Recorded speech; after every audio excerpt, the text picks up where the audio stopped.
So we're going to take a look at case study ex3. This is going to show how to use the Java structured task scope subclasses, shutdown on failure and shutdown on success. The tasks in this particular case study are all CPU bound, but that's just that particular case study. It doesn't have to be that way. It's just the way that we're going to do it. And this also, just for kicks, is going to use classic Java features rather than modern Java streams.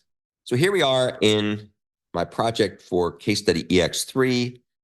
This example is going to demonstrate Java 21 features. If you want to do this with Java 19 features, you just have to back off the version number of your JDK to be Java 19 and put back a few things to enable the incubator concurrent mode and so on. But very, very similar. The main difference is that Java 21 deals with the mechanisms related to futures, whereas this deals with the mechanisms related to suppliers. So let's take a look at how this is going to work. We enter the test, and we're going to demo structured concurrency for a certain number of elements. And those are things you can set for the options. So here is demo structured concurrency. So what we're going to do is we're going to make ourselves a shutdown on failure structured task scope. And remember, this is the invokeAll model.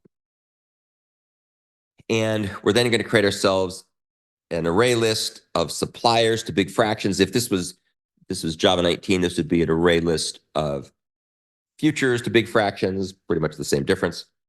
We're then going to go ahead and generate a whole bunch of random big fractions by calling this factor method that makes gigantic big fractions and makes up to count of them and converts them into a list. So that's how we make big fractions. We take each big fraction and we fork a new virtual thread, because that's what this thing does. It forks virtual threads. And we're going to tell each virtual thread to reduce and multiply the big fraction by some constant. So we reduce it and multiply it, and that can take a fair amount of time because these are really big fractions. And we add that to this results array list. So we're going to end up, let's say we have 1,000 of these things or 10,000 of these things or 100,000 of these things. We can make it really big. And we will then go off and do all those things in parallel.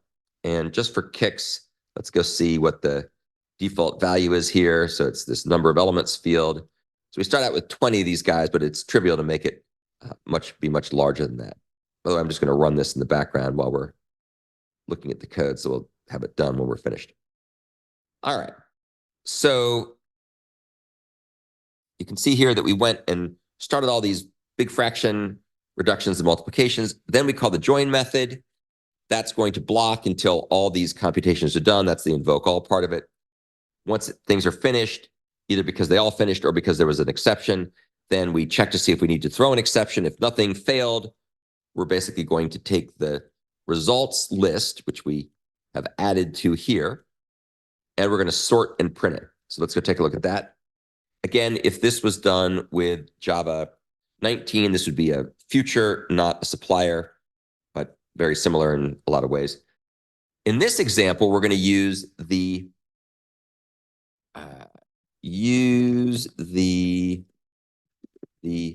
invokeAny model. So remember, invokeAny basically means that we're going to take whichever one finishes first. So we create a shutdown and success structured task scope, which will return a list of big fractions. We go ahead and call the quicksort method and the heap sort method, taking the list that we're passed, which is a list of supplier to big fractions. And we're going to turn that into a list of big fractions. So we do that with this little helper routine, which will convert the list into a stream, then call the get method to convert the supplier to whatever it points to, whatever it holds, filter out any nulls, and return the list. So we get back a list. We quicksort the list. We heap sort the list. Those take place in parallel. We call the join method, and that will wait for the first thread to finish. Really, so it's for the first virtual thread to finish, or if something goes wrong. And then what we're going to do, now that we've finished, we know one of these two things has succeeded. And we also probably should say throw if failed. So, whoops, maybe you can't say that. Sorry. We just say join. And then what we're going to do is we're going to get the result, if any.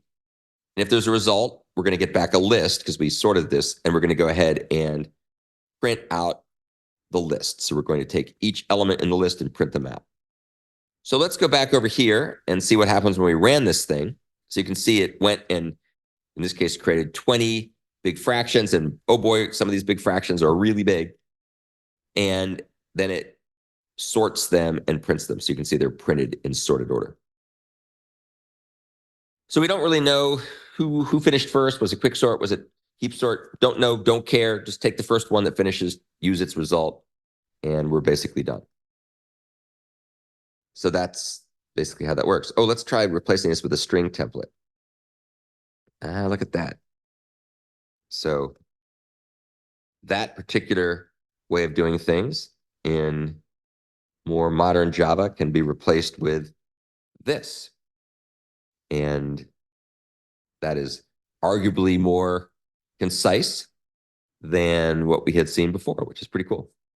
Okay, so, oh, and here's just a quick sort, and here is heap sort.